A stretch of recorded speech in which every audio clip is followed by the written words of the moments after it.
এই যে এটা উচ্চগ্রাম, পুরো রুমটাই খালি। দেখেন জায়গাটা অনেক সুন্দর, কোনো লোক থাকে না এখানে।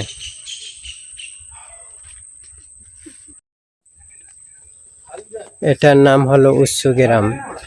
সরকারি যে রুম দেয় সেই রুমগুলো দেখেন, পুরো রুমটাই ভাঙ্গা, সব খালি।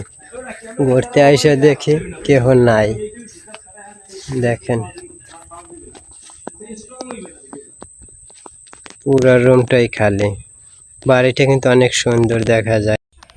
সরকার জনগণের জন্য কি কি করেছে আপনাদেরকে দেখাতে আছে, সবাই মনোযোগ দিয়ে দেখেন। সরকার দেশের উন্নয়নের জন্য এই করেছে, যে সব কিছু করেছে সব কিছু আপনাদের মাঝে তুলে ধরলাম। আপনারা দেখে লাইক কমেন্টে আপনাদের মতামত জানতে চাই। দেশের উন্নয়ন কি